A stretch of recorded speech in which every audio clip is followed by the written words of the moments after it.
Hey everybody, welcome to Living Imperfectly Perfect. I'm Phan Fitzgerald, a cognitive behavioral therapist, life coach, and someone who's spent years trying to be perfect and failing a bunch.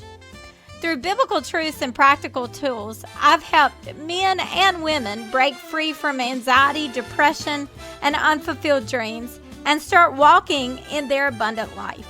And now, I want to help you.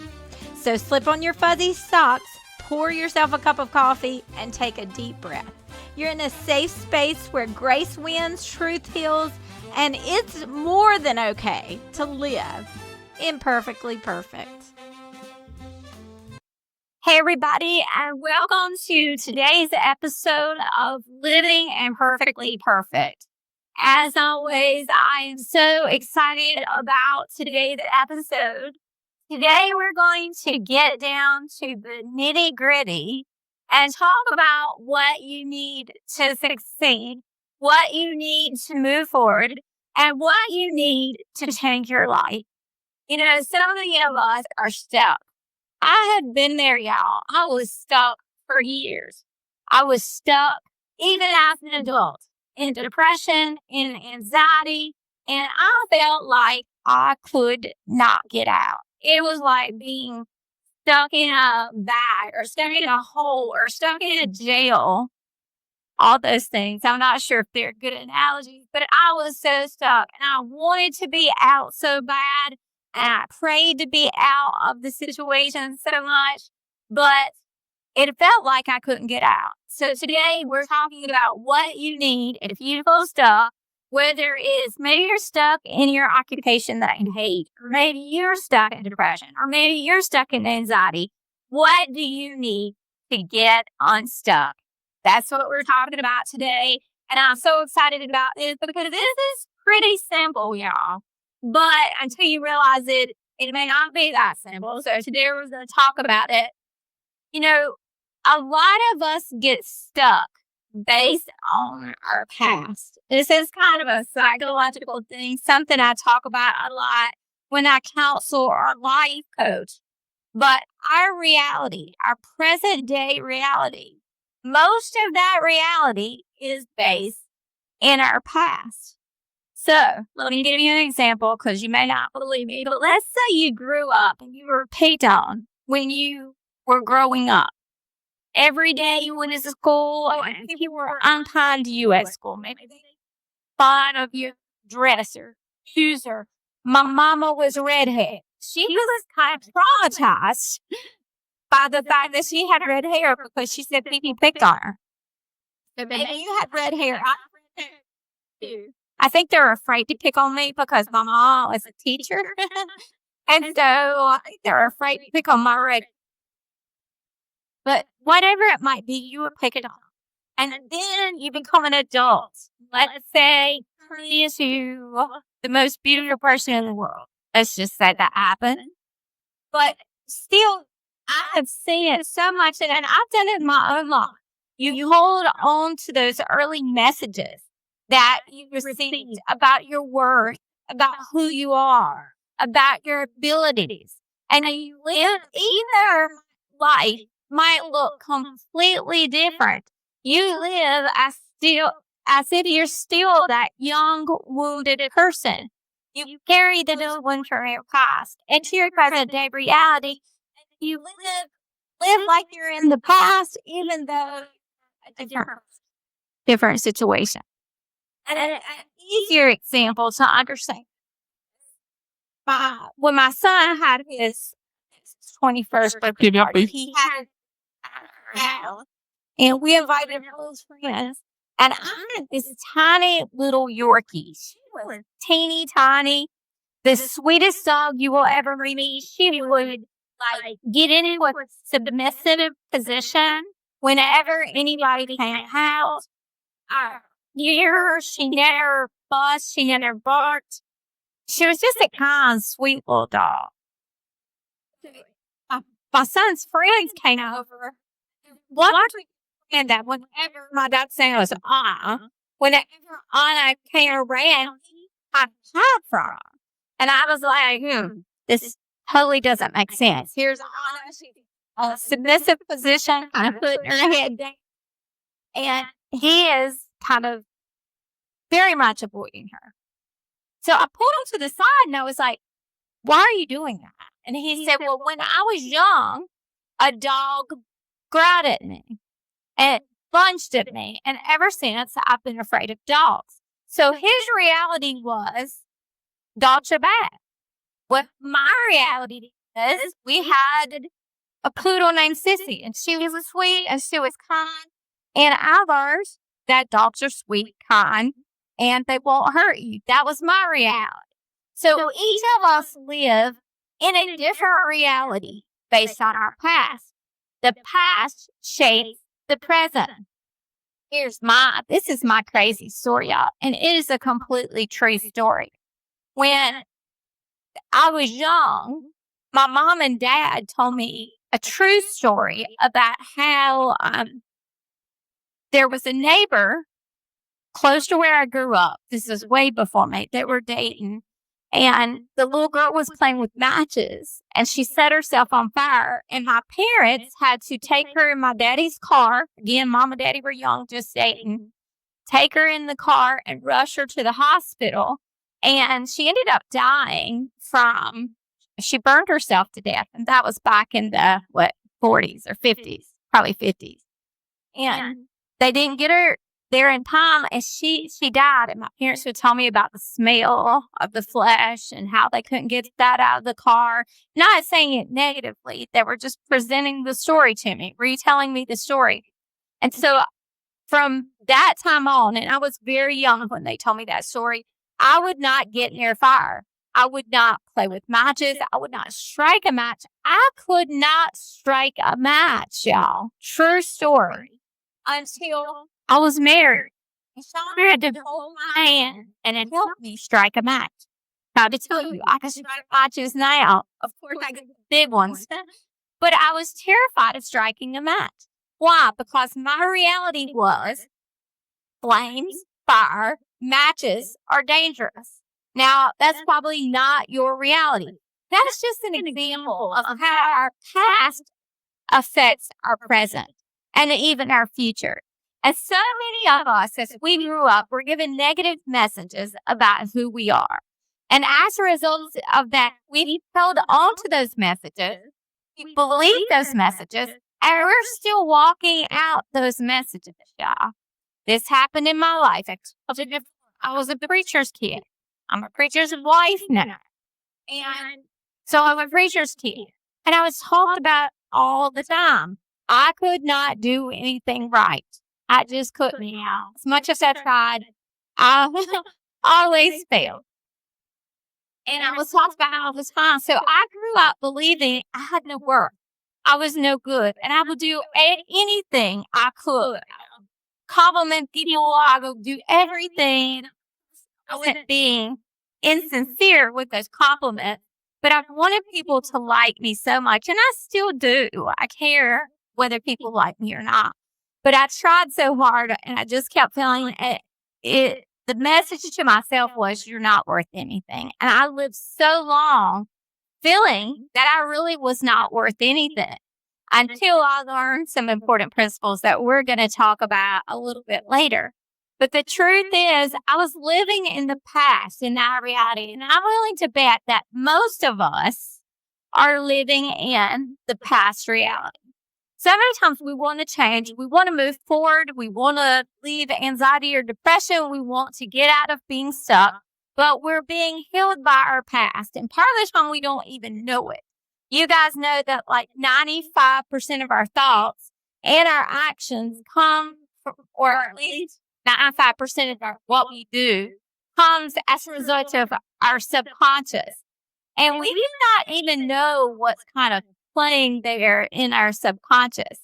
When in a counsel or a life coach, we talk about what some therapies call set points or ego eras or distorted thoughts. And there are these messages that we've been given as we've grown up. Like, you're not good enough, you're not worth anything, you'll never be good enough, you're not lovable. These messages that play in our subconscious, and sometimes we're not even aware of them.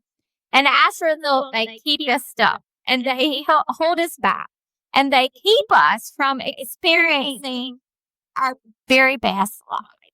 So, what do you do if you have those messages? And I will bet, y'all, most of us have those messages simply because we all live in a world of imperfect people who do imperfect things. So many times we blame our parents for everything. But y'all, guess what? They are imperfect, but we're imperfect too. We're all trying our very best. And we're surrounded by imperfect people, and we get imperfect messages growing up. So what do? Every morning, you stand at your vanity, and you have a choice to make. The choice is you can either keep living in the past with those distorted messages, those errors, those stuck points that are playing in your subconscious, those messages of you're not good enough, you'll never amount to anything, you're not smart, you're not pretty enough, whatever it is. You can choose to keep living in that, or you can say, you know what? I have done that too long. I am not going to choose those messages anymore. I'm going to move forward, and I'm going to do something different. I'm going to choose the truth. And the truth is, you're a masterpiece. You were created by a master creator who does not make mistakes. And all the things that speak different than that are lies. They are fictional step points that somehow God created as you were growing up, and your brain is holding on to them, and you're acting those out over and over and again, but they're lies. They're not true. The truth is, you're awesome just like you are. You're created perfectly. You are not a mistake. Nothing about you is a mistake. You were made perfectly by a creator who always creates perfectly. So you have a choice, and you can either continue to hold on to those lies of the past, or you can move forward. It is something different, embracing your real truth. So many times we want to do something different, but guess what, y'all? We're holding on to those past messages. If you've heard some of my other podcasts, you know that your brain believes what you tell it. And so if you're constantly repeating those messages, even if you don't mean to, of I'm not good enough, I'll never amount to anything, I'll never have anything, whatever it might be, if you're constantly repeating those, your brain is forming pathways with those. And that's what it kind of automatically repeats over and over, because you've said it that so long, it believes that, and it's created those neural pathways. But what we have to do is stop that. We have to change it. If you continue to repeat the same past, if you stay on the same path, if you stay on the same situation, if you stay in the same mindset, guess what, y'all? You're going to get the same thing. So if you feel stuck, if you're not happy with your life, if you're in anxiety or depression, and you're continuing to do the same thing over and over, you're not going to see any changes. What you have to do is that every time you have the choice to choose the positive or the negative, you have to choose the positive. And that means positive environment, a positive workplace, positive thoughts, positive self-care, positive love for yourself. That's what you have to choose. You have to reject the lies of the past and start moving forward. Let's see. What else did I want to tell you? I've got a lot of it covered. So if you want a different reality, you can't keep doing the same old things, y'all. If you want a different reality, you have to do something different. And what you need to do is live in the present moment and create a positive future based on the thoughts that you think today, the choices that you make today, the choices to love yourself, the choices to validate yourself, the choices to expect that you're worthy enough to receive love, the choice to expect healing because you're worthy enough for that. The choice to expect financial prosperity because you're worthy of that. You have to make a choice to choose right, the right thoughts, the right situation, the right people, the right self-care so that you can move past your stuck place into the abundant life that you want. So you have to stop and change directions. My time is backed up, but what I want you to do today is I want you to evaluate, where are you? Are you stuck in the past? Are you holding on to distorted thoughts? And maybe you didn't even know it until today. But I want you to really think about the messages that play in your subconscious that you constantly deal with. I can tell you for myself, even today, I deal with rejection. I was rejected a lot as a child by my church, a lot. And I still deal with rejection. That plays in my mind over and over. Are they going to reject me? Will they like me? Can I do this so that they'll like me? Well, the truth is, I am good enough, y'all. If someone rejects me, it's their problem, not my problem. There must be something wrong with them because guess what, y'all? I was created by a master creator and he created me perfectly just like I am. And the truth is, you were created by a master creator. You're created perfectly just like you are. And you have to choose to believe that over the lies that you were taught as you were growing up.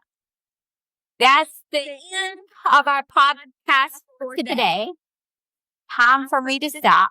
But I really want you this week to evaluate, think, what kind of messages are being played over and over in my brain? If you're struggling with something, I can pretty much tell you there's a message being played over and over in your brain. And you need to figure out what were those past messages that I received, see them for what they are, big lies, and begin to believe the truth. And that is you are worthy of love. You are worthy of good things. You are worthy, period, just like you are. You're worthy of good friends, prosperity, healing, health. I could go on and on. You're worthy of your abundant life. So after this podcast, I want you to really consider that. Think about it. And we're going to talk in later episodes how we change those set points on a real concrete, using real concrete examples. So thank you for joining me for today. You know someone who's struggling like the rest of us humans and might need to hear this message. You please share this podcast with them. We need to work together to heal our world. And sometimes that starts with the person that is right before you. As always, please remember, I'm with you. I'm for you. I love you. And I'll see you later. Thank you, my friend, for spending a few minutes with me today. Remember, you don't have to earn God's favor, chase perfection, or carry it all alone. You are God's masterpiece. You are His righteousness, and you are already enough in Him. So, keep walking forward, one grace-filled step at a time, and I'll meet you right back here next time for Living Imperfectly Perfect. So bye for now, and you are going to have a really great day. I just know it.